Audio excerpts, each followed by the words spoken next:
Boa noite, boa tarde, bom dia! Sejam bem-vindos ao novo episódio do Deus Me Livre.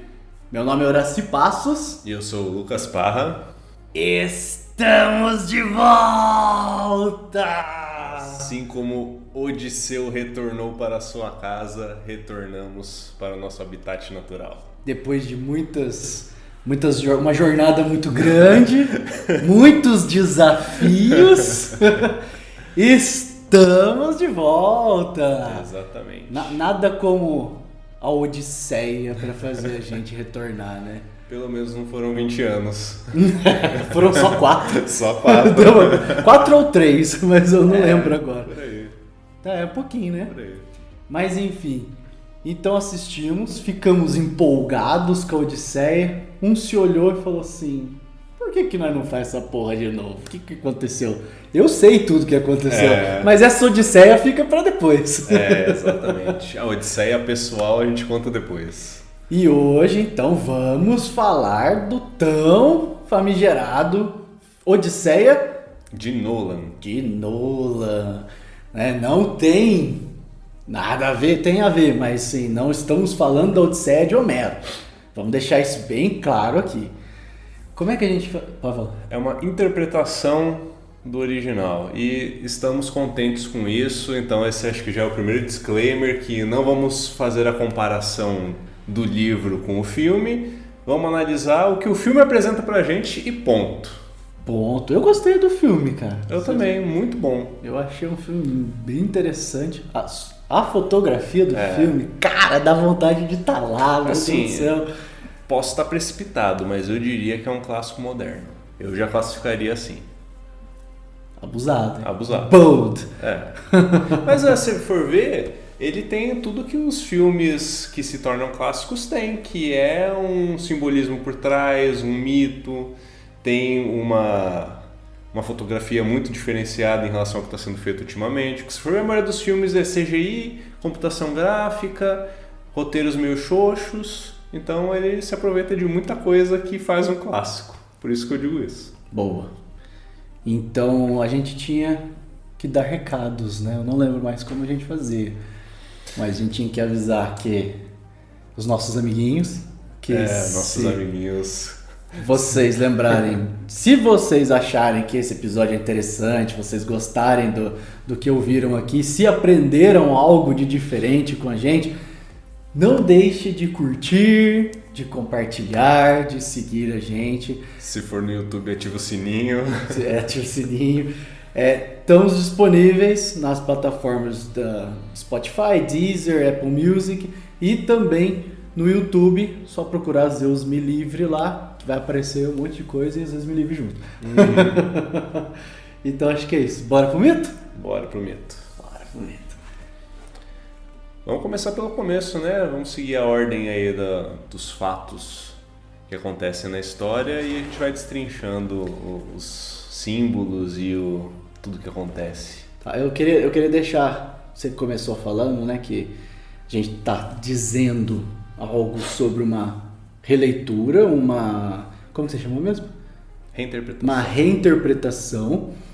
Mas antes da gente entrar, eu fiquei pensando, falando assim, tá, então Odisseia, que uma coisa que me fascina, velho, é o fato desse livro em si ter quase 3.000 anos.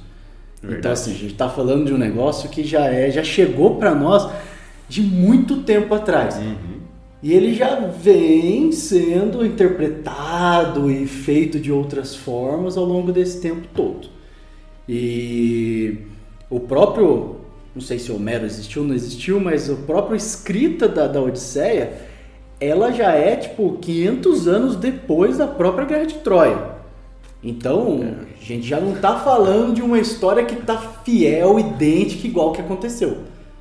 E aí o que eu queria deixar mais claro aqui é que o mito, por mais que a gente esteja alterando coisas dentro da história, interpretando de uma forma diferente, como nós somos dotados de um inconsciente que é tipo 90% da nossa psique, então é muito, o símbolo dá um jeito de passar. Então, é a Odisseia do Nolan. Não tem problema, porque ele vai pegar o inconsciente coletivo do momento em que a gente tá. Eu até acho que é mais justo ser uma reinterpretação, uma releitura, exatamente por isso. Já fazem 3.000 anos que o original foi lançado, vamos dizer assim. Até por isso não podemos dizer que tem spoilers nesse episódio, porque já tá aí faz muito tempo essa história. Mas eu acho justo, assim, reavaliar o mito à luz do que a sociedade é hoje. As relações pessoais não são as mesmas, as relações com a sociedade já não são mais as mesmas. Então, reavaliar tudo isso em vista do que a gente é hoje e quais são os principais problemas da sociedade hoje, eu acho que é sempre muito válido, é uma tentativa muito boa. E essa que é a beleza do mito, de fato, né? Inclusive, acho que nos nossos primeiros episódios a gente fala sobre os mitos em si, né? Explica um pouco mais sobre isso. E eu acho que vale, então, nesse nosso retorno, até reviver esse assunto do porquê o mito é tão importante, porquê que ele é tão relevante, que é isso que você já falou. Ele dá um jeito de passar. Mesmo 3.000 anos depois, tem muita coisa que ainda vai ser muito relevante pra gente. E tem acho que um termo que o Jung cunhou, que ele vai chamar de Zeitgeist, que seria o espírito do tempo.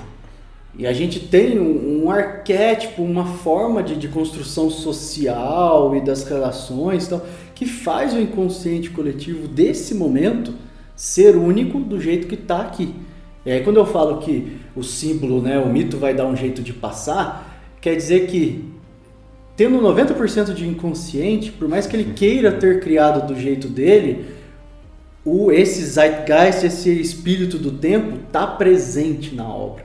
E é isso que faz a gente poder avaliar ela simbolicamente no nível psíquico, no nível físico, no nível político, enfim, do mesmo jeito. Porque o próprio Homero criou uma obra já quando ele escreveu há 3.000 anos atrás. Né? Ele também já criou, não estava escrevendo o que era a Guerra de Troia. Então acho que dito isso de novo, aí a gente pode voltar agora para análise de fato e não vamos mais discutir controvérsias. Esse assunto já está polêmico demais na internet. Sim. Mas bom, então acho que a gente pode começar com... Primeiro, a híbris do filme é um pouco diferente do original, a gente sabe que isso é diferente. E apesar de cronologicamente no filme não ser o começo do filme... Não fica claro no começo. Fica claro só mais no final. Mas o começo é a híbris desse caso que eles declaram como sendo o próprio cavalo de Troia. E que foi o que criou toda a relação do filme e amarra todo o arco, sendo que eles traem os próprios preceitos de hospitalidade, de recepção, do sagrado, e sendo uma ideia do Odisseu, não à toa tudo isso entra dentro do ciclo da vida dele e a caída do herói, e depois ele ter que passar por todas as penúrias dele. E isso chega num momento bom, porque assim, você vê que eles saem para ir para a guerra, e aí passam 10 anos na Guerra de Troia. Né? Quando eles estão na guerra, ficou para trás a grande Ítaca, que é para onde Odisseu quer retornar. Só que ela já está começando a mudar. E ela já está começando a mudar justamente porque o Odisseu que saiu de lá, ele já estava com as sementes do que ia se tornar a híbris, né, o rompimento com a hospitalidade e tudo mais. Porque quando ele volta, ele vai ver que a casa dele está tomada. Tipo, não tem hospitalidade nenhuma ali. E não tem mesmo, porque ele fez isso, ele criou isso. Então, tipo, ele saindo, ele já cria a questão pelo qual ele vai passar o filme, no caso, né, mas a Odisseia toda tentando resolver, que é um lance de uma certa culpa, de um trabalho interno de enxergar que ele mesmo rompeu com isso, que ele tinha esse orgulho dentro dele, que era ele quem ele era o rei. Então, a partir dele, a sociedade só se desdobrou para o que já era caráter dele. Eu acho isso que é interessante. Então, quando ele cria o cavalo de Troia, né? Cria a ideia do cavalo de Troia, e aí depois disso executam a história que todo mundo já conhece, de conseguir derrubar Troia através disso, rompendo ali, né, no filme com a ideia de hospitalidade, ele só tá chancelando que ele já tinha esse caráter completamente duvidoso, né, perdido. O que é uma briga, porque a história lá de Homero ela vai falar muito mais sobre orgulho e outra coisa, só que no espírito do nosso tempo acho que faz mais sentido a gente falar, né, da falta de hospitalidade num mundo que... Essa palavra em grego vai se chamar xenia, que é a origem da palavra xenofobia. Pronto, não precisa explicar mais nada. Sim. Então a gente já tem uma coisa de não aceitar mais os estrangeiros na nossa casa, de não querer mais que tenham trocas além. Então, a gente, de certa forma, está perdendo a... Como que chama essa coisa de você morar, tipo, do mundo? Globalização? Globalização não. Você está perdendo o cosmopolitanismo. A gente está perdendo isso, Sim. enfim. Então o Odisseu, na sua jornada, é ele descobrindo o caráter daquilo que ele próprio tinha em essência antes de sair.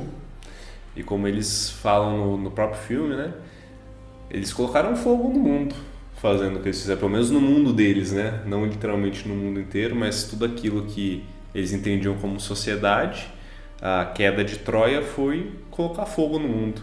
E aí, o filme todo é basicamente como voltar para casa depois de você ter mudado tão drasticamente tudo que você conhece.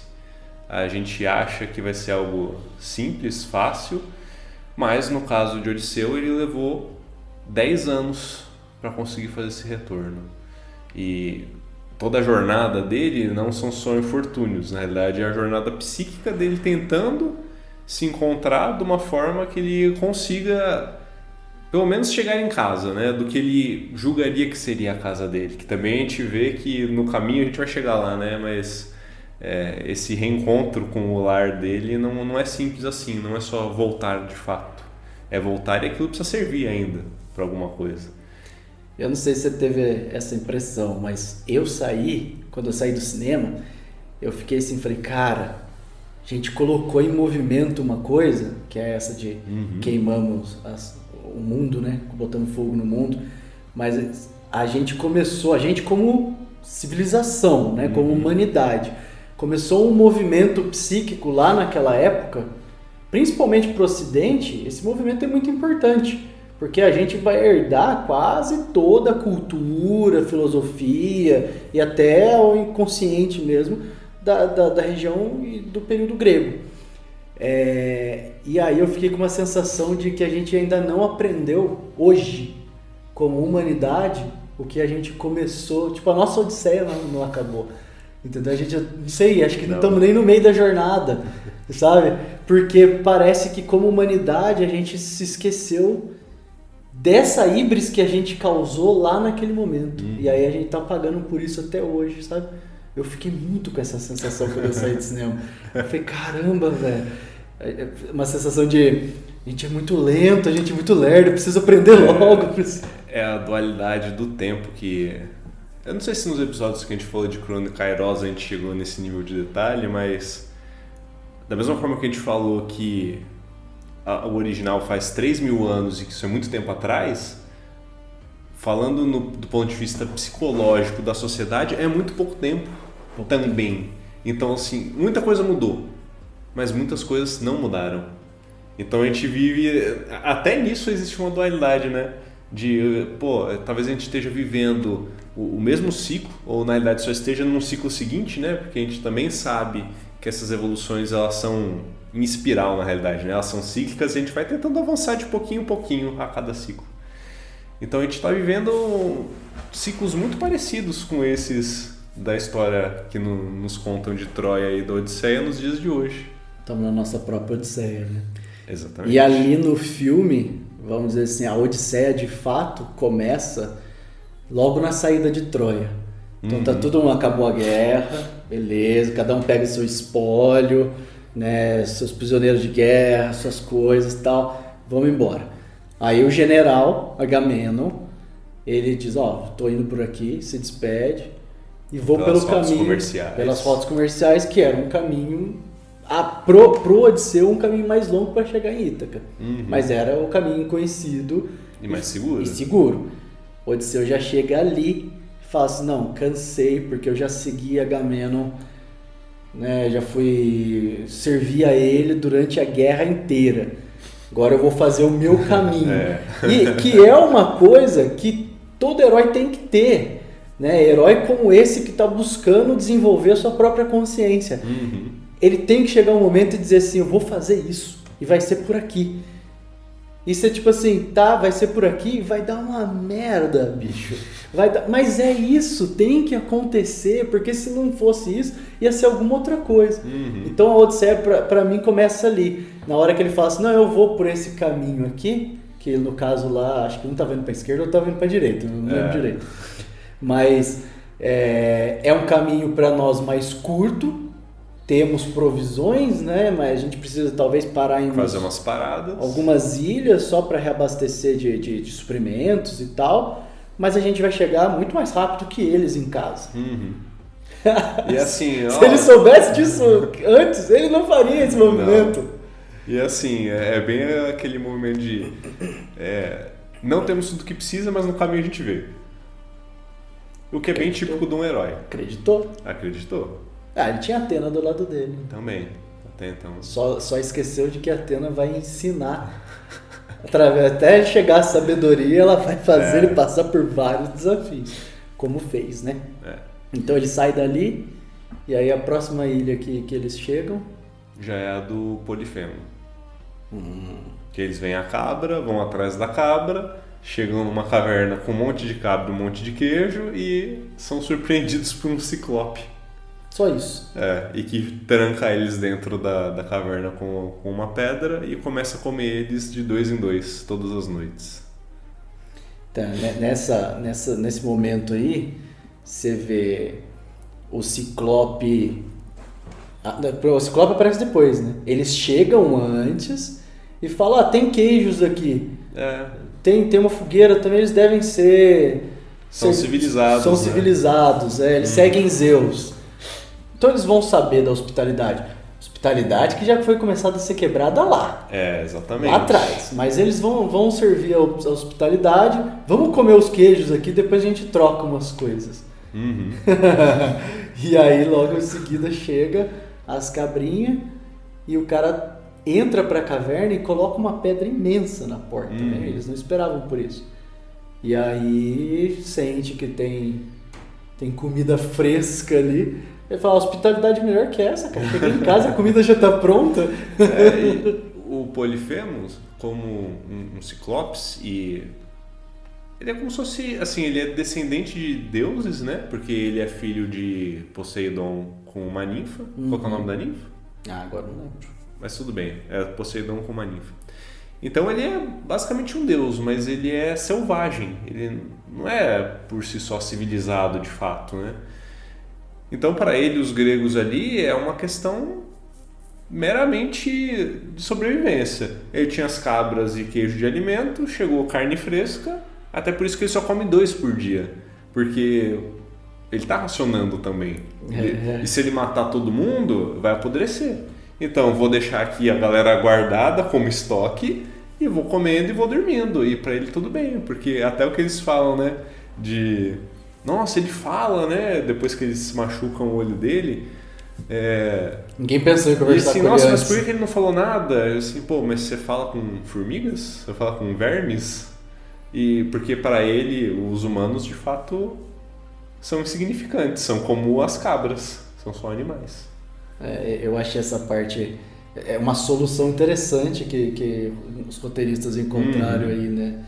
Falando que, será que ele fala com animais, falar com formigas, mas também mostra como os próprios gregos já não o enxergavam como alguém, tipo, não como um humano, mas como alguém dotado da mesma capacidade de raciocínio e tal. Não, ele é uma besta, ele é uma fera. Tava os dois, talvez, achando que um ou outro era a fera ou insignificante, e nenhum dos dois quis olhar e falar assim, oi. Você conversa? Vamos dialogar? Vamos dialogar. E cara, sinceramente, porque o filme ele passa por várias batalhas, ele passa por cenas lindas e tal, mas o filme tem um certo terror também. Essa cena, na hora que eles decidem, né, furar o olho do Polifemo, e ele gritando ali, cara, é de querer sair do cinema, velho. Verdade. É uma estridência e ele não para de berrar. E eu olhando aquilo, eu falo assim, por que vocês fizeram isso? Aí ao mesmo tempo eu falo assim, porque tem que sobreviver. Mas só tem que sobreviver porque vocês tomaram muitas decisões erradas. E aí, enfim, tá o bicho ali nessa hora, eu até falei assim, puta, mano, ele podia matar todo mundo. Mas, enfim, aí eles não matam ele de fato, mas cegam o olho dele, porque ninguém ia ter capacidade de mover uma pedra de não sei quantas toneladas que estava na entrada. Então o Polifemo geme lá, grita e tudo mais. No outro dia, ele vai abrir a porta, só que ele vai abrir só uma fresta e vai as cabras saírem e vai ficar olhando agora, apalpando as cabrinhas assim com a mão para ver se tem algum humano passando por ele ali.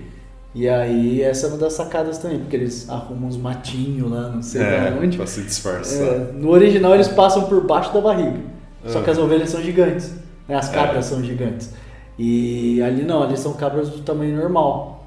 Até que é o que fez eles imaginarem que fosse um humano, não um gigante, né? Mas eles conseguem sair, e aí quando eles saem, a gente tem uma situação interessante. Porque eles poderiam só ter saído, né? Mas o Odisseu, não satisfeito com enganar um semideus, ou um deus até, como poderíamos dizer, ele resolve dar uma flechadinha a mais, né? E ele fala que isso foi pelos que não conseguiram escapar. E isso a gente tem o filme todo. A gente vai ver mais pra frente, mas assim, é sempre ele pagando por coisas daqueles que ele deixou pra trás. Porque aparentemente ele é o líder dessas pessoas. Né? Não é aparentemente, Sim. ele é de fato o líder. Então ele também tá pagando. Ali ele não entendeu o que era pagar. Né? Ele achou que pagar era, sei lá, era dar uma flechada a mais no... Era se vingar. Era se vingar. E não era. Né? A gente vai entender mais ao longo da história que o que ele tem que fazer é outra coisa. Então ali ele ainda não entendeu o que estava funcionando. Eles não sabiam, era o primeiro contato, não era nem civilização, né? Mas era o primeiro contato com alguém fora daquele mundinho dos 10 anos da guerra. Então eles já não sabem nem quem eles são mais.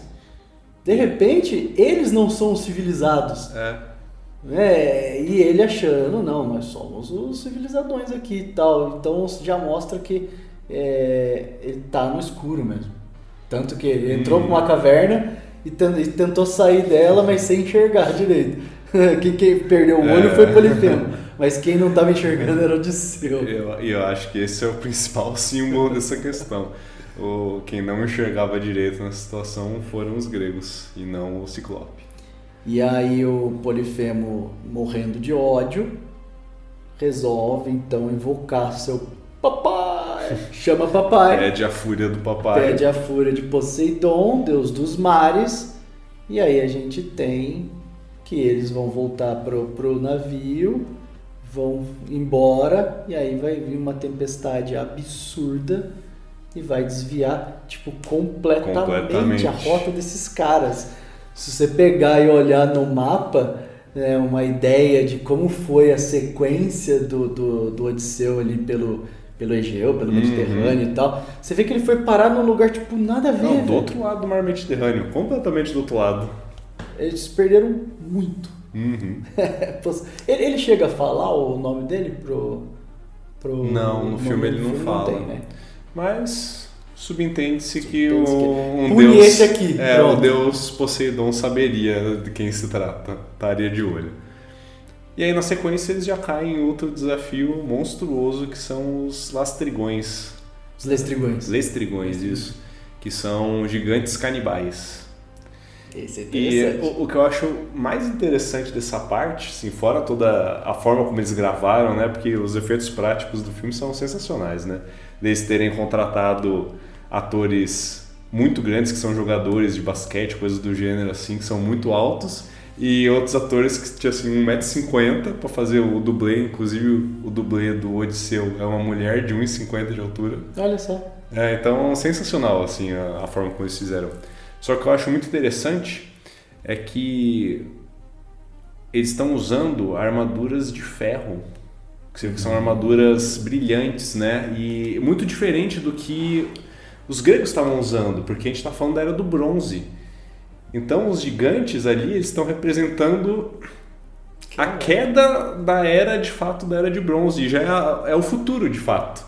Aquilo que eles colocaram em movimento lá em Troia, de botaram fogo no mundo e estão acabando com aquele universo que eles conheciam, eles estão sendo, então, dizimados pelo novo mundo. E eu acho que aí tem uma coisa sensacional, isso que você falou, não tinha percebido isso assistindo o filme, velho. Mas aí agora você falando, eu fico imaginando assim, porque a gente teve a queda da Era do Bronze, e tem até um termo em história que se chama o colapso da Era do Bronze, que é uma coisa assim que ninguém sabe direito o que aconteceu, mas que todas as grandes potências da época ruíram assim quase que na sequência, né? E aí a Era do Bronze acaba e a gente vai para a Era do Ferro. Muito bom esse negócio. Muito legal. Mas de qualquer maneira, primeiro que a gente tem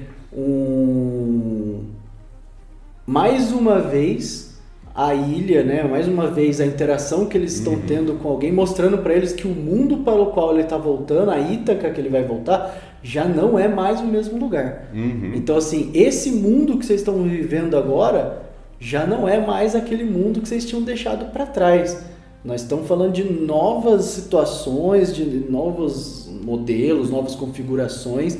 E se vocês não aprenderem a se adaptar a isso aqui, vocês estão ferrados. Porque, cara, é muito fácil ver a forma como os lestrigões destroem eles, porque, cara, eles estão totalmente armados ali e tal, tanto que ele perde toda a sua frota, exceto o barco dele. Exceto o próprio barco dele, né? Então, assim, não tem mais aquela capacidade anterior. Não. Então eu fiquei pensando que o Nolan podia ter trazido ali também uma coisa que a gente vai ver ao longo do filme todo, a gente vai falar depois, que dentro da história mesmo, eles vão tentar atribuir essa queda do colapso da Era do Bronze aos povos do mar. Só que ali no filme, eu não sei, pra mim ficou muito claro que os povos do mar, na realidade, são os próprios gregos. E no caso ali, a própria tripulação do Odisseu. Sim. Né? Então, assim, olha, o que causou a queda foram vocês mesmos. E agora vocês estão vindo aqui ver o que resta para vocês. Então, com os lestrigões, eu achei que tinha um negócio meio assim. E eu acho também bem interessante, porque ao contrário do Ciclope, que é um selvagem, os lestrigões, eles são uma sociedade civilizada, organizada. E ainda assim, eles decidem serem completamente agressivos com qualquer pessoa que chegue e ainda canibais. Ou seja, eu não vou só matar invasores, como eu ainda vou usar eles como comida, que seriam assim, um comportamento completamente averso ao que se era considerado civilizado pelos gregos. Que eles chegam novamente pedindo comida, não, porque eles vão saber do que se trata, vão saber receber a gente. E é completamente o contrário, é uma civilização que para eles é algo praticamente inconcebível. Então ali é isso, assim, já não sobrou nada das estruturas de Odisseu. Você vê que tudo que ele tinha de frota tal, vai sobrar só ele com o barco dele e aqueles poucos que estão mais próximos. Mas o grosso de estrutura dele, ali, não vou dizer que foi por terra porque foi na água. Foi por água. Mas foi por água. Por água abaixo. Foi por água abaixo, exatamente. Mas você vê que psicologicamente, né, a gente está falando de alguém que entrou na jornada, lá no comecinho, como a gente disse, E tem esses dois choques de realidade que os coloca, ou pelo menos coloca o Odisseu, num lugar de tudo que você tinha de antes acabou. Porque até o barco dele tem que sobrar porque ele precisa, vamos dizer assim, precisa do corpo ainda para passar pelas experiências, né? Para vivenciar aquilo.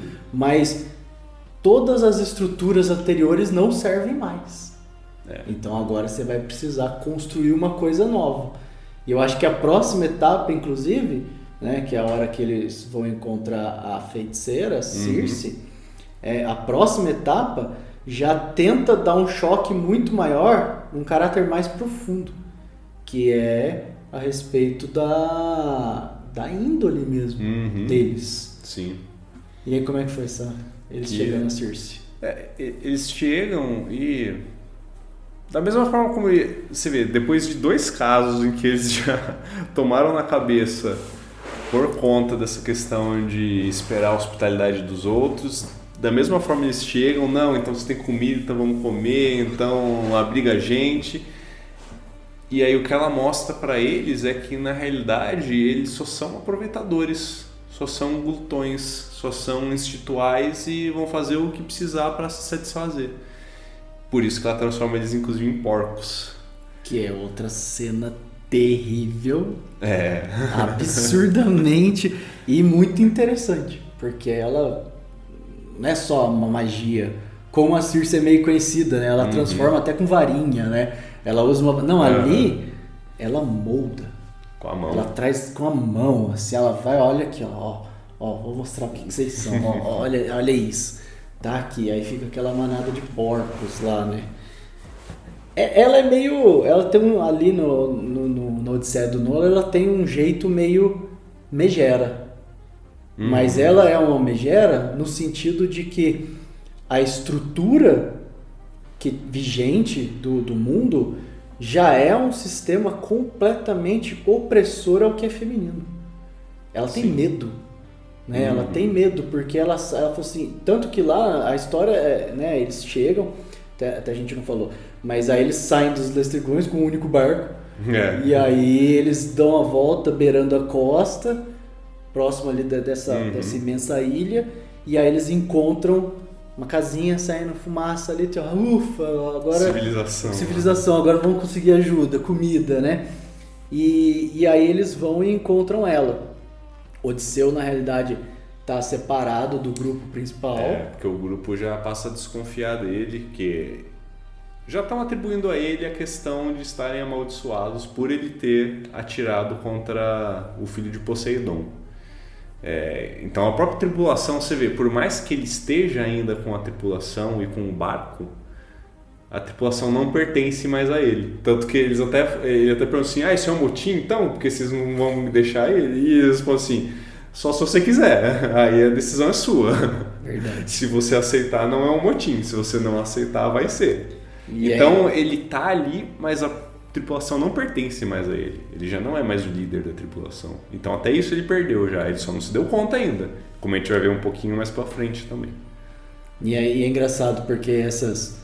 aparentemente algo ocasional que acontece ali é o que justamente dá a estrutura para ele continuar seguindo. Porque o fato dele não ter ido junto com a tripulação direto para a casa da Circe faz ele ter uma outra visão. Então a tripulação toda vai, né? E aí essa Circe ela vai falar depois para ele que eles chegaram querendo toda a comida, eles chegaram vorazes, né, brutos e desesperados, e que eles não tinham feito. Ele até pergunta, eles fizeram mal para você? Aí fala assim, não fizeram, mas iam fazer. Eles fariam. Porque não tem a ver com o fazer, tem a ver com a índole. O que está vigente ali. Se eles precisassem, com certeza eles fariam. Se durasse um pouco mais de tempo e ela fosse alguém muito mais despreparada, né, iria acontecer.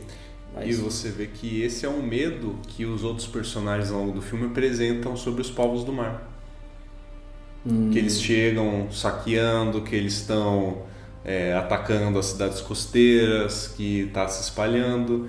Então você vê que na realidade o medo dela é o medo da sociedade como um todo naquele momento. Em uma sociedade em que o feminino, tal qual nós atualmente, é completamente reprimido, massacrado, exatamente, né? Massacrado psicologicamente e fisicamente.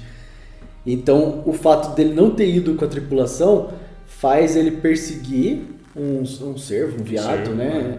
E quando ele mata o cervo, aquilo se transforma e ele vê que tem uma magia rolando ali. Que é uma pessoa. Aí eles ficam, opa, tá rolando uma magia, volta correndo. Cadê a tripulação? Cadê a tripulação? Quando ele chega lá, uma manada de porcos na casa dela e ela já toda...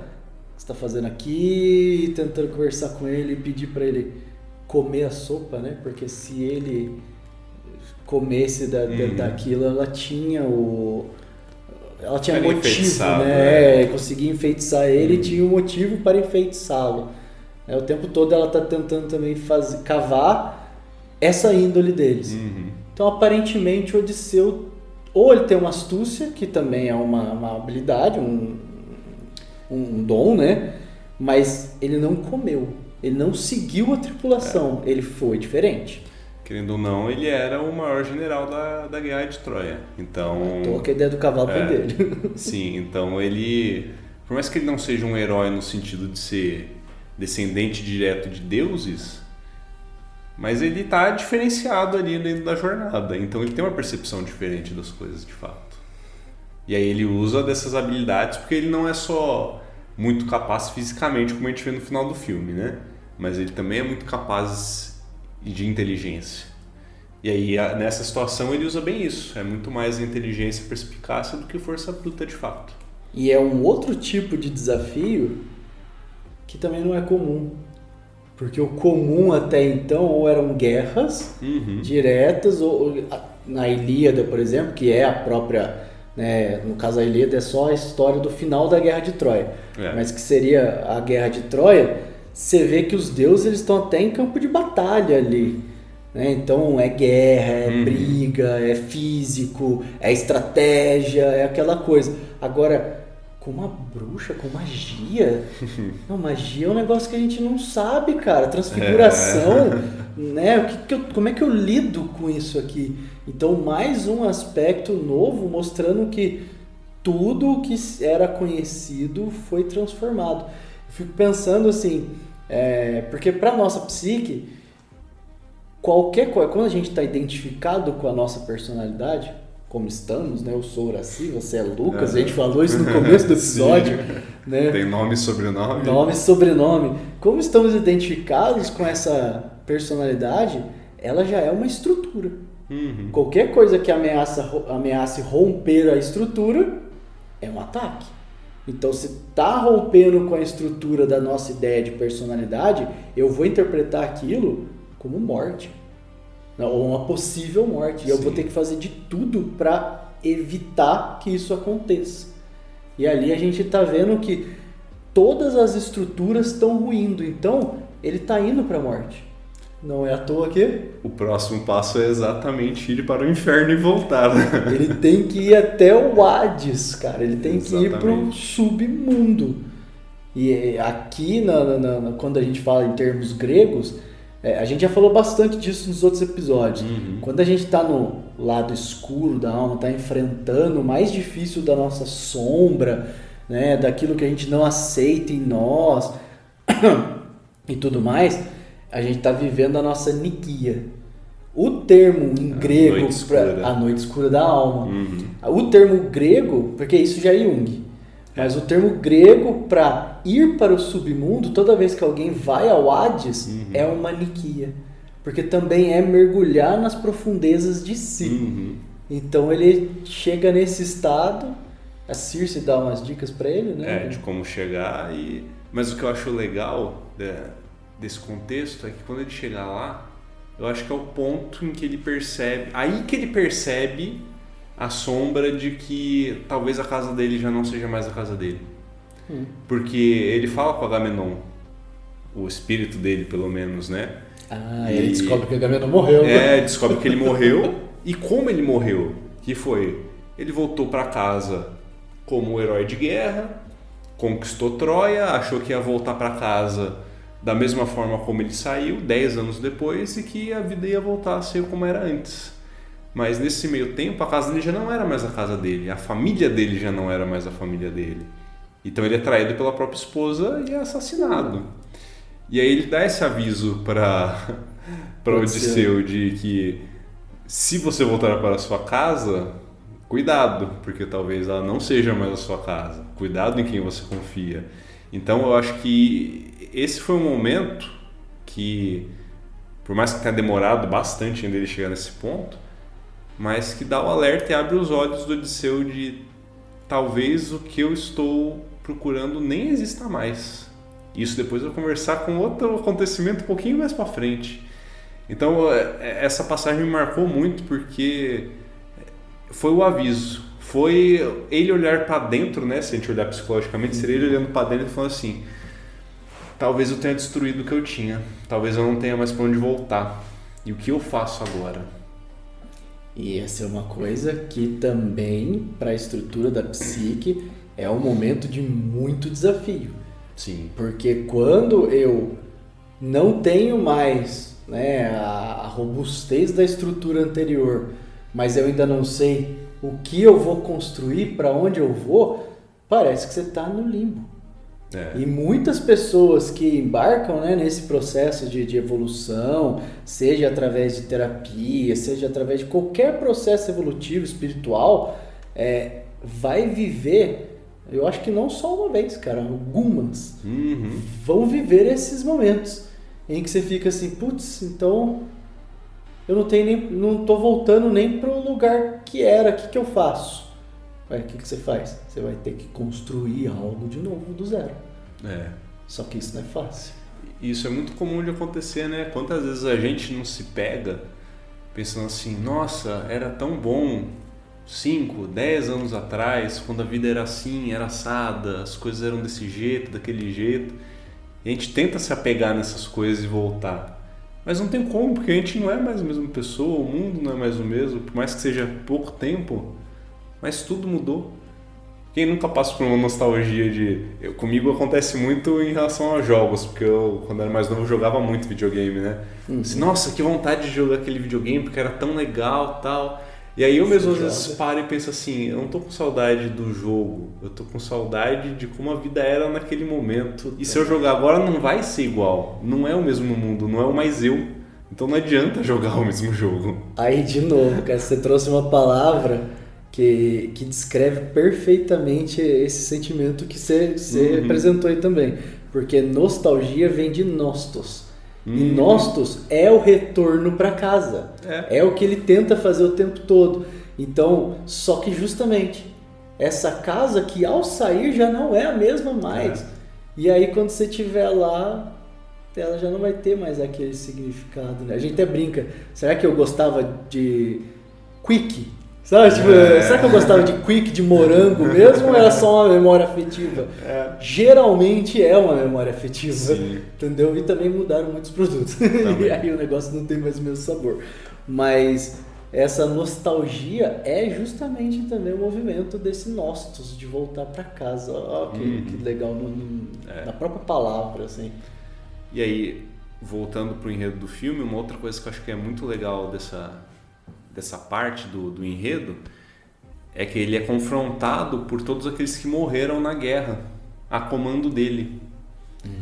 E aí ele percebe também que essas pessoas não estão felizes e que o que ele estava achando que ele estava fazendo para... Que ele achava que era glória. Já que a gente não conseguiu enterrar, então eu vou dar uma flechada para honrar eles. Isso não vale de nada. Não é isso que está honrando os mortos. Então toda essa jornada dele desesperada, tentando liderar e fazendo o possível para manter os outros vivos e achando que isso vai honrar eles, na verdade não está honrando ninguém. Não é isso que os mortos querem. Então assim, já é outro marco de que alguma coisa precisa mudar na postura dele. E só tem uma coisa que honra os mortos. É você se transformar naquilo que você tem que ser. É você ter luz, você expandir a sua consciência. Seguir o seu caminho. Seguir o seu caminho. Né? E ali é interessante porque no final, antes de ter a perseguição, os mortos falam para ele: você vai honrar a gente da forma que você... a forma que a gente vai sugerir aqui, depois que você fizer sua jornada de retorno. Porque ainda tem uma profecia que é Tiresias que fala para ele, né? Você vai voltar, mas é só você. É só você. Sua tripulação não. Né? E aí eles pedem para ele ir para o extremo ocidente. Você vai embora para o extremo ocidente. Que em algumas literaturas gregas, a gente está falando da ideia dos campos elíseos. Que seria a ideia de onde ficam aqueles que detiveram a glória, mas não a glória da batalha. Da batalha só, né? Mas a glória dessa honra maior que seria eu ser eu próprio. E aí eu ilumino tudo e diminuo um pouco o que é o submundo, inclusive, né? A glória de ser quem você deveria ser. A glória de ser quem você deveria ser. E aí eles têm mais um desafio. Mais alguns ainda. Que é Scylla e Charybdis. Mas antes eles passam pelas sereias ainda, o canto das sereias. Esse e esse eu também, assim, eu achei muito legal o que eles falam, que também, por mais que seja uma reinterpretação, mas eu acho que é muito atual isso também, a forma como eles colocaram. Porque o Odisseu, ele passa pelas sereias amarrado no mastro, escutando o canto delas, e toda a tripulação passa remando com cera nos ouvidos para não escutar o canto e continuarem remando. E aí depois perguntam para ele o que elas cantaram para ele, né? Como que era esse canto.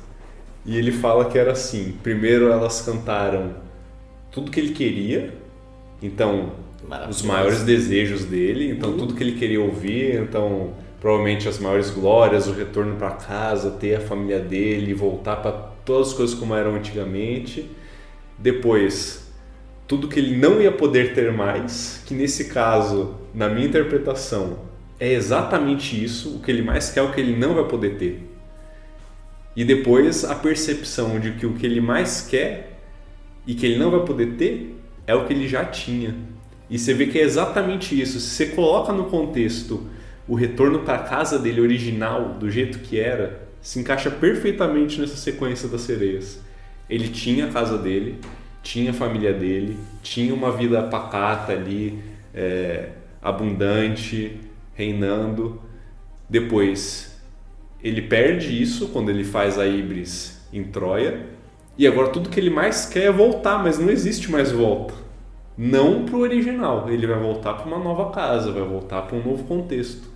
E quando a gente para pensar nisso, se a gente de fato pensa isso para os nossos problemas do dia a dia, é um pouco aterrador de fato essa perspectiva. É muito doloroso você perceber que muitas vezes o que você mais queria é o que você perdeu, e a gente só percebe quando perde, né? É aquele negócio de a gente só dá valor para as coisas depois que perde as coisas. Então essa parte das sereias e o porquê que isso ilude tantas pessoas e faz elas se jogarem ao mar e ir atrás delas assim, eu achei belíssimo. Porque aí elas vão atrás do quê? Da parte inicial do canto.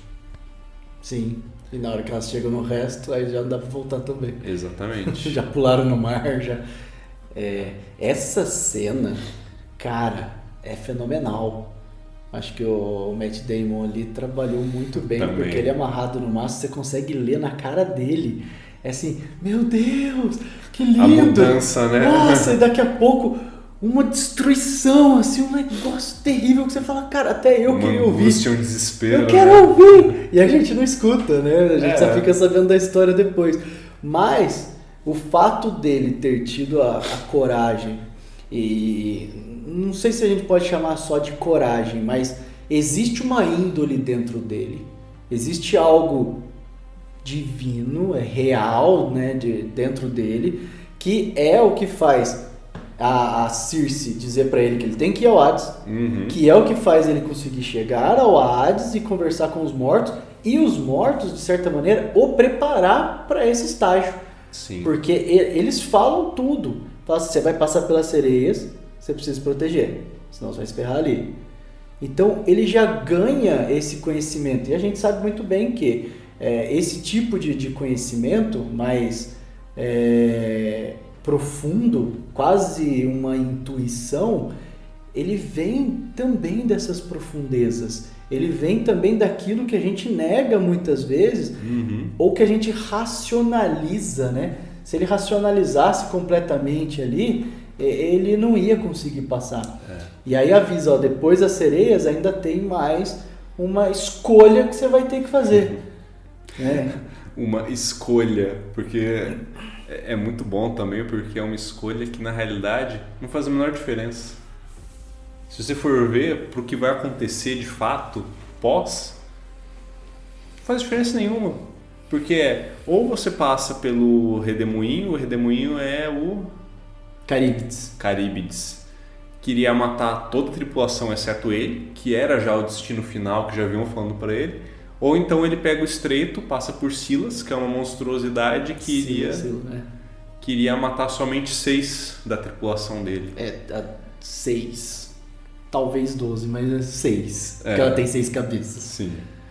E você vê assim, no fim é uma escolha, é uma ilusão de escolha, na verdade. E eu ainda acho legal que ele faz psicologia reversa com a tripulação dele, porque como não confiavam mais nele, ele fala para passar pelo Redemoinho, porque ele quer salvar a tripulação a todo custo. Por mais que... E também ele não dá escolha para a tripulação, né? Porque ele não conta. Então... Ele faz o julgamento de que precisamos passar pelo local em que menos pessoas morram para tentar salvar o máximo possível.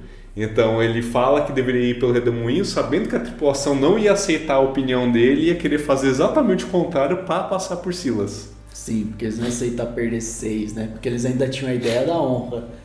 Aquela honra antiga que não serve mais. Exatamente. Então ali ele já está começando a perceber que ele tem que pensar diferente. Ele já voltou transformado do submundo. Ele já tem que pensar diferente. Ele ainda vai ter um embate com esse valor lá na frente, porque ele também é avisado que ele vai ser o único a sobreviver. E que vão trair ele no próximo local que eles chegarem, que é a ilha onde tem o rebanho de Apolo. Sim. Né? E ele fala assim, não, mas eu vou tentar salvar todos eles. Então ele também ele já está nessa... um pouco mais claro, mas ainda não está totalmente consciente dessa mudança de caráter. Mas ele ainda tenta. Ele tenta. A conversa que ele tem com Athena nesse momento eu acho que é muito legal, porque obviamente eles resistem o máximo possível, né? Ele faz a tripulação jurar de que não vai comer o rebanho de Apolo, porque senão eles vão morrer. Aí nesse momento ele abre para eles a profecia. Tá, assim, eles passam por Silá. E aí no caminho ele fala. Seguir. E aí ele fala que, vamos desembarcar num lugar assim assado, tanto que os ventos levam eles para a ilha de Apolo. Então eles não têm nem muita escolha, né? E depois não conseguem sair porque o vento não cessa nunca para eles desembarcarem, para eles, aliás, voltarem para o mar. E aí Odisseu faz eles jurarem que eles não vão comer o rebanho de Apolo porque senão eles vão morrer. E eles tentam de fato aguentar esperando o vento virar. Só que isso não acontece, chega uma hora que eles por conta própria, sem avisar o Odisseu também, se juntam, matam um boi e comem. Faz um churrascão. Fazem um churrascão ali churrasco no buraco, grego. No chão, churrasco fogo de chão. E aí, obviamente, o Odisseu descobre, fica possesso e sai discutindo com Atena, né? Aí, nesse momento, Atena aparece para ele. E discutindo porque ele ainda queria, de toda forma, salvar a tripulação. E ele queria um jeito de, mesmo eles tendo feito isso, se ele podia... se redimir, se tinha alguma coisa que eles podiam fazer. E ele fala assim, não, porque eu preciso salvar eles, porque eu sou o líder deles, eu liderei eles até aqui, então é meu dever salvar eles. E aí Atena responde, e quem liderou você até aqui? Se não os próprios deuses que estão colocando o seu destino e o destino deles. Por que você quer ir contra tudo isso que está sendo posto? E é isso, assim, é uma falta de aceitação de que as coisas têm que ser como elas são, né? E ele nunca deu a escolha para a tripulação. E nesse momento eles escolhem por si só. Que aí eles viram para ele e falam assim, não, a gente prefere morrer no mar de barriga cheia, mas sendo uma escolha nossa, do que morrer de fome aqui esperando alguma coisa acontecer sem ter tido oportunidade de fazer uma escolha. Pois é. E Athena tem esse papel, né, que a gente até não falou tanto dela, mas ela está presente dentro da cabeça de Odisseu, vamos dizer assim. Na cabeça dele. Né, o tempo todo, e Athena, como deusa da sabedoria, ela vai pautar sempre por desenvolver cada pessoa o máximo que ela tem. Então, se ela está do seu lado, não é à toa. Potencial tem ali. Né? E aí chega esse momento que ela fala quem que te trouxe até aqui, mas antes ela já vinha tendo umas conversas com Odisseu e ela diz, né, ele fala assim, mas os deuses não se comunicam direito. Os deuses não falam as coisas para nós diretamente. Ela fala, mas você quer coisa mais direta do que um vento soprando ao contrário? Você quer uma coisa mais direta do que uma tempestade que faz você naufragar? Sabe, tipo, as divindades, vamos chamar assim, porque não são divindades, são forças do nosso próprio inconsciente, mas essas forças, elas estão tentando nos colocar no trilho o tempo todo, elas estão comunicando com nós. Né? A gente fala às vezes de espiritualidade, né? Que é essa ideia de expansão da consciência. Espiritualidade é o dia a dia, é a cada instante. E ali é a hora que ele percebe de fato, né? Se separa, porque logo em seguida eles vão morrer já, mas ele aceita que tem um destino maior para ele ali e que esse destino maior não é igual ao dos outros, não é igual aos dos tripulantes nesse caso, porque a escolha deles é essa, eles chegaram ao máximo do que eles podiam, né? Você guiou eles até aqui, você não é ninguém, quem te guiou até aqui fomos nós, foi a sua psique, foi o seu inconsciente, e agora eles estão seguindo o deles, e você vai seguir o seu, que ainda é um caminho sinuoso, mas agora pelo menos ele está sabendo que ele precisa se ver como um indivíduo e não mais esse ser que era um papel que ele representava social. Porque ao representar esse papel de líder social dessa tripulação, ele ainda estava mantendo todos os aspectos antigos que essa tripulação representava. E isso não era mais o que para onde ele está se caminhando, ele não representa mais isso. Exatamente. E eu acho muito legal que isso conversa muito com hoje em dia também, né? Porque quando a gente fala dos deuses se apresentando no vento, no mar, na tempestade, na natureza, em tudo da vida, se a gente for ver, a vida dá sinais pra gente sempre. Tá sempre avisando. Eu até, num passado recente, sim, numa conversa com alguns amigos, a gente tava falando que todo mundo passa por situações assim que são um pouco diferentes assim do convencional, quase sobrenaturais, e que a gente recebe sinais de coisas que parece que não vem só do nosso racional, né? Que aí vem do nosso inconsciente, que vem do ambiente, a gente não sabe como, só que na maioria das vezes a gente ignora essas coisas. Então são sinais divinos que a gente está ignorando. E aí ali é legal porque nesse momento a tripulação deixou de ignorar os sinais deles. E eles percebem isso antes do Odisseu, porque ele está muito apegado nesse papel ainda do líder e que ele é responsável pelo destino da tripulação e que ele é responsável pelo destino deles. Sendo que na verdade ele é responsável pelo dele. Só pelo dele. E no papel eles estão juntos até onde for cabível. É nesse momento, por exemplo, que ele perde, porque até então ele também é responsável pelo destino do que está acontecendo em Ítaca. Falei lá no começo, era o caráter dele escondido de quando ele saiu que torna a cidade do jeito que ela fica. Então agora ele sai dessa força. Ele se opa, talvez eu não seja mais o responsável por isso, mas algum movimento foi colocado, né? Alguma ação foi colocada em movimento ali. Então eu preciso fazer algo novo e diferente para restabelecer ou reestruturar essa psique aqui. E aí no caso é reestruturar a própria cidade também e tudo mais.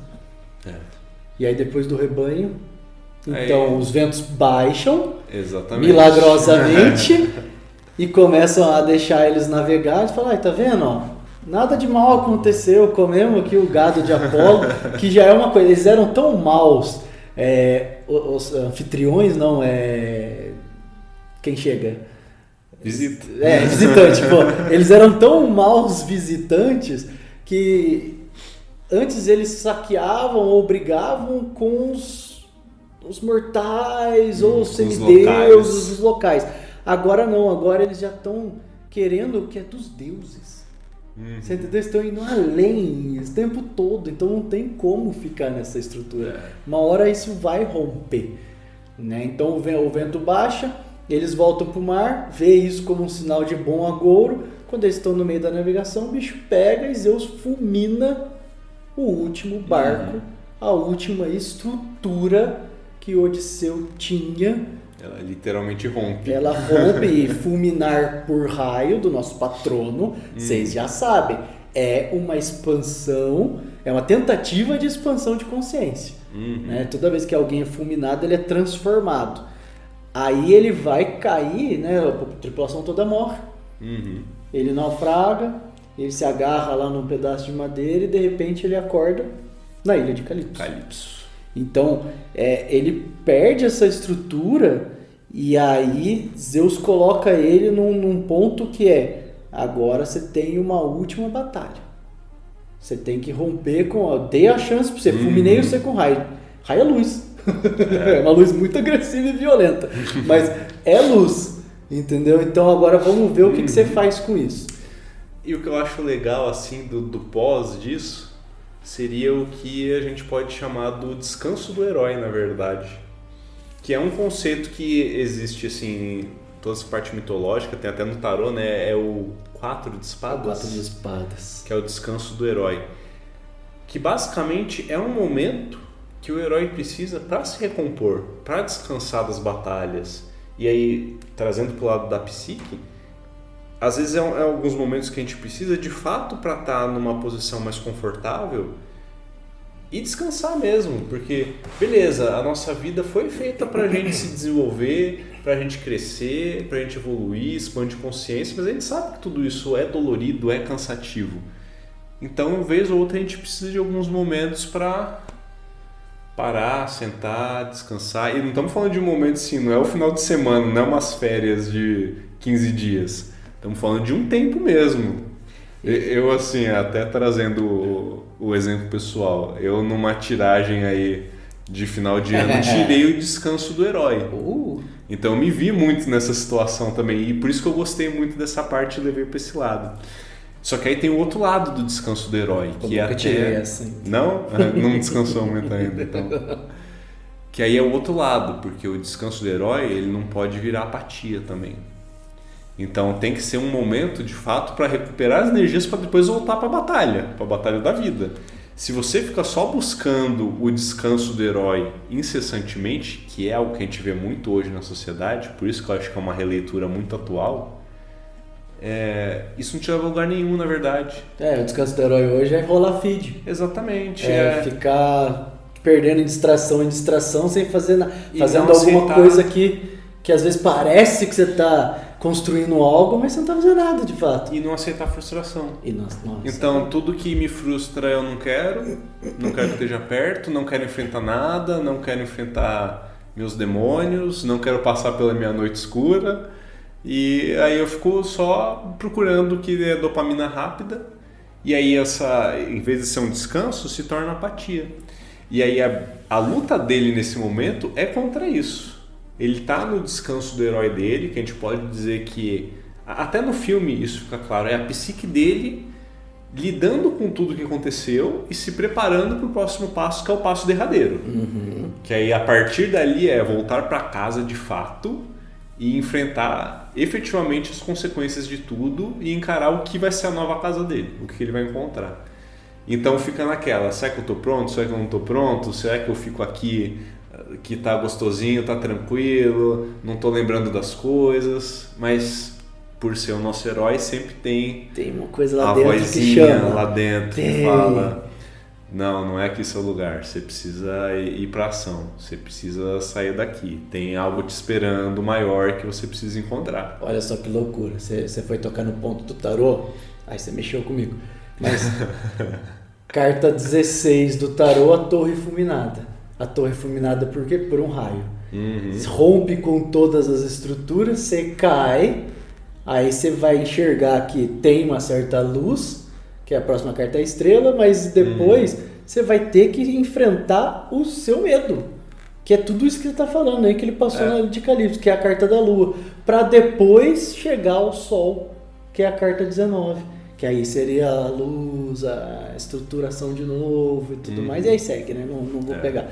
Mas temos essa correlação também. E a saída dele da ilha, inclusive, é completamente um símbolo psicológico, porque ele faz o quê? A hora que ele decide que ele quer lembrar das coisas, parar de comer ali o Lotus, que é o que faz ele esquecer e ficar nesse estado mais calmo, e retornar. E o que Calypso fala pra ele? Pega a sua jangadinha, os seus pedacinhos de barco aí que você encontrou. Aceita seu destino e sua punição. Pega o que sobrou de estrutura, o pouquinho que sobrou, aceita o seu castigo, então vai pro mar, ser castigado por Poseidon, aceita a punição pelo tudo que você fez, e aí sim você vai estar pronto para chegar em casa. Que isso é uma coisa que a gente ensina até em aula, né?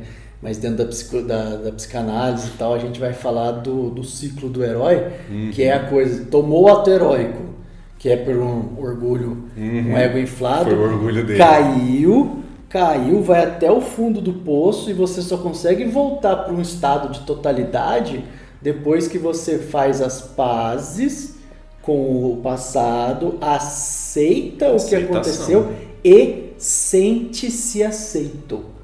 Para se sentir aceito, ele precisa se submeter a Poseidon de novo. Tipo, fiz merda, errei, entendi que você estava tentando me mostrar, então eu aceito o castigo aqui e é isso, seja o que for. Porque, inclusive, Poseidon era um aliado dos gregos na Guerra de Troia. Então, Poseidon não teria um motivo fora o, vamos chamar de sacrilégio, dele, para estar bravo com ele. Tanto que no fim, depois de aceitar o castigo justo dele, o próprio Poseidon leva ele para casa. Porque ele chega e ele acorda na costa de Ícata. De Ítaca, Então quem levou ele para Ícata foi o próprio Poseidon. Então tudo que ele tinha que fazer era isso, passar pela dor que ele precisava e ser aceito, se aceitar e ser aceito pelo próprio Poseidon. Essa leitura como o descanso do guerreiro ali, tanto que não é à toa que ela passa 7 anos, né, na ilha. 7, a gente sabe que tem os setênios, aí é um número muito simbólico no que diz respeito a estamos mudando de fase, de estrutura. Freud vai trazer essa coisa do 0 ao 7 é um período, do 7 aos 14, né, e a maturidade só chegaria com 4 vezes 7, que é 28. Tem gente que não chega na maturidade com 28 não. 28 vezes 2 dá quanto? 56. Vamos esperar o próximo. Mas enfim, então ele tá ali e ele começa a se recuperar porque ele esquece. Ele come a flor de lótus e ele esquece. Chega uma hora que ele tá começando a se relembrar. E aí ele fala, né? Ela, Calypso, ali é representada como a ânima dele. É totalmente diferente das histórias antigas, mas é representado como a ânima dele. E ela tá ali falando assim, não, agora você não vai comer mais, é melhor você lembrar. E ele tá assim, tipo, cara, eu não sei se eu quero lembrar, bicho, talvez aqui tá melhor, que é tudo isso que você tava falando. E aí ela faz uma pergunta que é primordial, que é assim, você só chegou aqui porque você não queria ir embora pra casa. Então acho que a pergunta que você tem que responder é, por que você não quer voltar pra casa? E aí a hora que ele percebe que ele não queria voltar para casa porque ele é a sombra de tudo aquilo que ele criou com a ideia do cavalo de Troia. Ele foi a destruição da própria estrutura que ele mais achava, que prezava. Né? Então ele foi, que aí mostra a importância, será que a gente já pode falar disso no final? De Atena? Que aí mostra a importância de como a Atena aparecia na figura que ela aparecia para ele. Porque a Atena aparecia para ele como uma pequena sacerdotisa lá dentro de Troia, e no momento em que eles invadiram Troia e foram cortar a cabeça da estátua de Atena no templo em Troia, cortaram a cabeça dessa sacerdotisa também. E foi a hora que ele olhou e falou, cara, foi a hora que ele teve o insight, né, o clique, né, o gatilho. Fizeram merda. Então, Atena passa a simbolizar essa garota, porque a Atena não tem forma, ela tem a forma que a psique dele vai dar. Né? O que eu acho um negócio interessantíssimo, porque é assim que a gente lida com os deuses. Sim. Dá a forma que a nossa psique vai dar. E aí ela pega e assume essa forma, que é o tempo todo tentando fazer ele lembrar. Olha só o que você fez, olha por que você está nessa jornada, olha o que está acontecendo aqui. E aí a hora que ele aceita, ele fala, tá, então eu vou ter que aceitar minhas punições, meus castigos e vai. E aí ele deixa a ilha de Calypso depois de 7 anos. Mas agora sim, com a psique completamente mudada. E agora ele é capaz de voltar para uma casa, para uma estrutura nova, que nós não sabemos qual. Ele vai precisar construir. E pronto para tomar ação como um herói de fato, que for necessária para reestruturar a vida dele. Então, eu acho isso legal porque ele chega com todas as capacidades do herói que a gente vê no final do filme, então defendendo o filho dele, depois expulsando os visitantes e os pretendentes da Penélope, só que não mais com aquele orgulho do general. Ele não chega com a postura de sou um general, e aí nesse sentido, aí agora sim, o conselho de Agamenon de fato se consolida e ele se veste como um mendigo. Sim. Então ele não chega com... Eu não sou nem digno, né, de estar aqui, eu preciso ser digno de novo, de merecer esse lugar. Ele primeiro precisa encontrar o lugar dele naquela casa. Então ele sai completamente daquele papel de general, de ser o dono do local, de ser o governante, e chega como alguém que não é merecedor. E deixa eu observar primeiro então, o que aqui serve para mim de fato? O que ainda aqui eu ainda posso dizer que tem valor para mim e o que não? Como que tá as coisas? E aí então ele primeiro observa, e aí você vê, e aí ele vai ter de fato a sabedoria do observar e vai ter a potência da ação depois para fazer o que ele julga que precisa ser feito. Que aí é defender o filho dele, que estava ameaçado de morte, estavam atrás dele, e depois bolar um plano para livrar o castelo dos pretendentes. Defender o casamento e a casa, né? Exatamente. Tudo assim. E é engraçado porque essa hora teve uma das cenas que eu dei uma choradinha. Como um bom pai de pet que sou. Tudo pai de porque pet sofre. É engraçado que ele voltou com outra estrutura. Ele já não tinha mais toda essa pompa, como você está falando. Mas o primeiro a percebê-lo é algo mais instintual. É algo que olhou e falou assim, opa, eu entendi o que aconteceu aqui, que é o cachorrinho. Eu conheço essa Sabe? pessoa. Eu conheço essa pessoa, mas eu conheço essa que está aqui agora.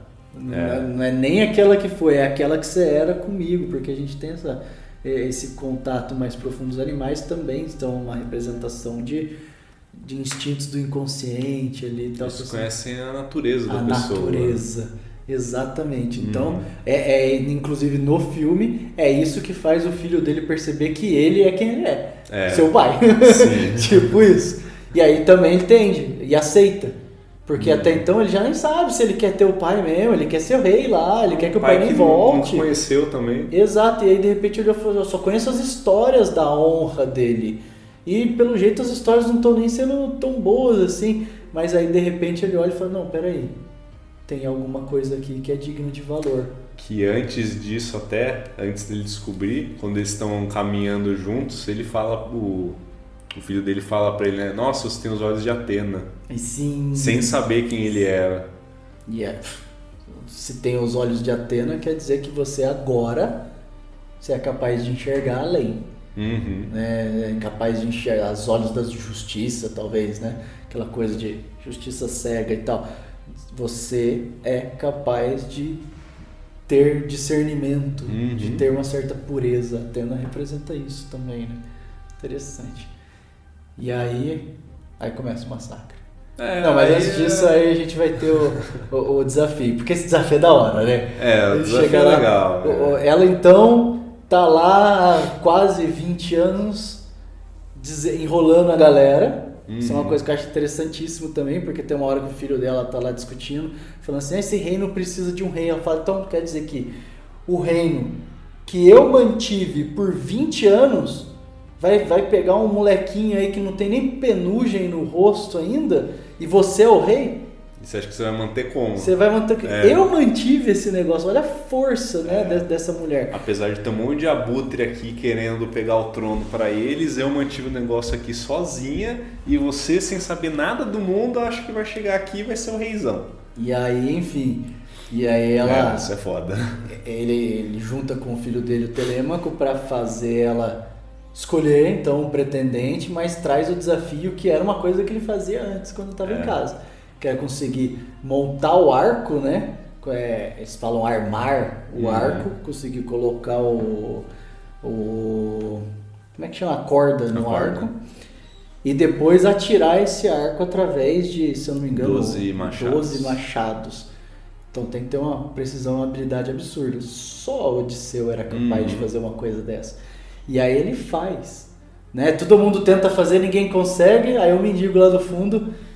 Eu vou tentar. Então, para com isso, vai tentar, tá de brincadeira. Aí o cara chega, arma o arco. É jeito, não é força. Mano, essa hora aí é tipo a hora que o Capitão América consegue levantar o martelo do Thor.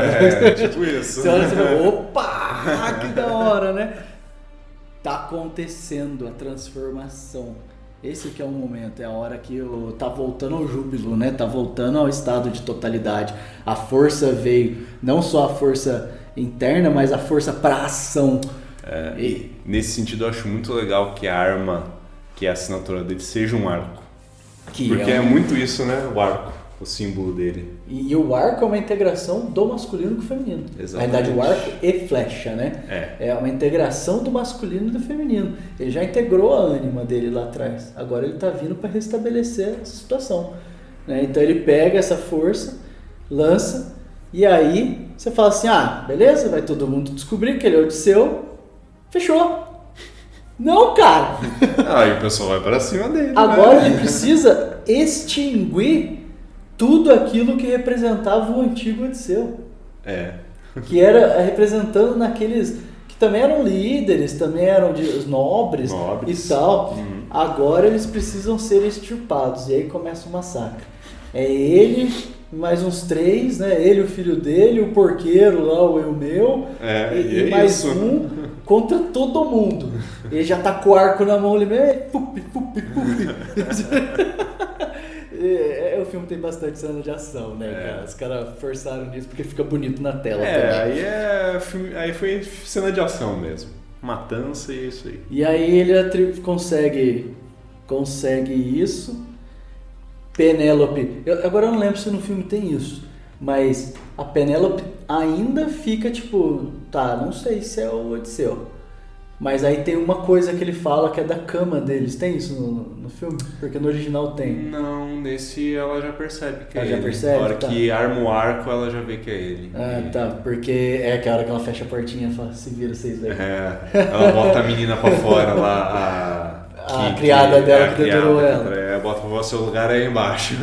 Então. Fica aí no massacre agora. E aí, enfim, ele volta, reestabelece. Só que aí tem uma coisa, né? Que ele, inclusive, a princípio não deixa o filho dele matar ninguém. Porque se você mata um hóspede, isso vai contra a lei de Zeus e você se torna um exilado. E aí ele mesmo aceita esse destino dele. De, beleza, eu vou perder meu posto, eu vou perder todo o meu prestígio, mas eu vou restabelecer a minha casa. Mesmo que eu viva como exilado depois. Então você vê que o retorno dele para casa não é para casa dele. Não é para casa. Que é aquilo. Mas nesse momento ele fez as pazes com isso também. E esse exílio dele nem é um exílio mais. Porque é um exílio para o mundo externo. Mas é uma vida interna completamente rica e abundante. Exatamente. Ele pega a mulher dele, pega um monte de criados, pega o melhor barco... E vai viver aventuras... E vão pro oeste honrar os mortos. Honrar os mortos.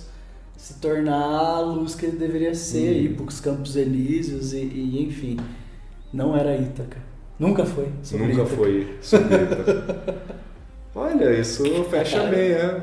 A casa dele nunca foi sobre Ítaca. Que legal. É. Gostei de onde isso foi É parar. uma casa interna. Muito bom, acho que encerramos o filme então. Encerramos e voltamos à nossa estrutura anterior.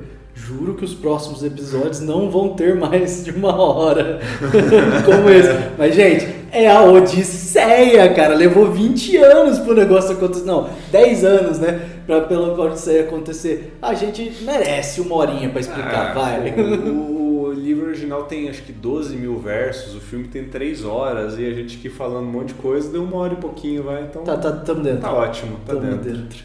O podcast também é uma Odisseia. Boa.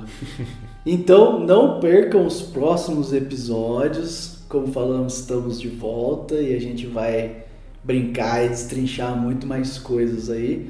Obrigado por curtirem e até o próximo episódio. Tchau. Tchau.